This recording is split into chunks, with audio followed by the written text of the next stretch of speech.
Robbie Berg is joining me. He's the chief of the hurricane specialists. Now, first of all, what does that even mean? Right, so we have a team of 10 forecasters at the Hurricane Center that are termed hurricane specialists. So these are the folks that are making the forecast of where the storm is going to go, how big it's going to get, how strong it's going to get, and the different hazards that come with that. And so right now I'm the acting chief of that branch. So you've done this since 2008, which tells me, you're one of the top minds when it comes to hurricane forecasting. Yeah, we have several forecasters in that team that have been at the Hurricane Center for quite a while. But yeah, I'm one of them. I've been in that unit since 2008, so forecasting hurricanes for about 14 years now.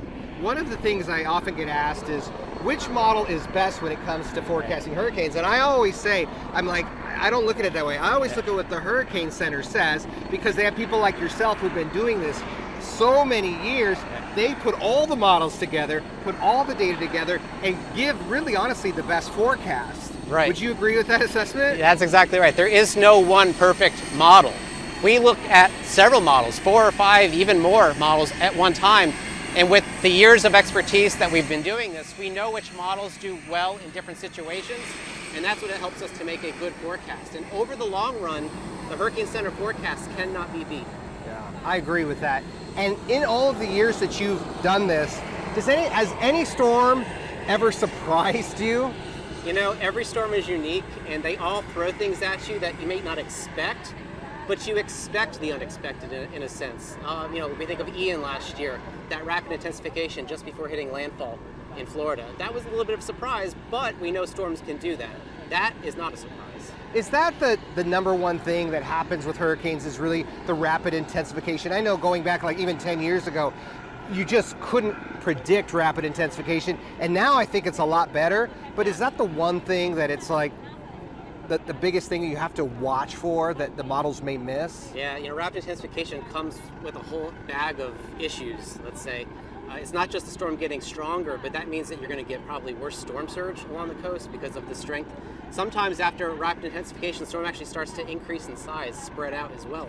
That will make the rainfall worse. That will make the storm surge worse. So yeah, it's one of those phenomena with a hurricane that has been getting better for us to forecast. We've been getting better with that. But it still causes a lot of problems when it happens right at landfall. We're talking about the hurricane hunters today. They're behind you. And I didn't know this. This is something that I learned today, that really it's only been over the past 3 or 4 years that the data has gone directly into the models. Before it went to you guys, and you guys worked with it, but now it's going into the models. How much does that help with the forecasting? Immensely, because when they're gathering data in the storm and even up and around the storm, all of that information, the temperature, the humidity, the winds, that all gets fed into the computer models, which makes them even better. That gives us better tools to make the forecast even better. So it's a lot of downstream positive impacts that help all of us get the better forecast. So what's the future? Because honestly, hurricane forecasting has gotten so much better as far as where the storm's going. I think intensity forecasting has even gotten better.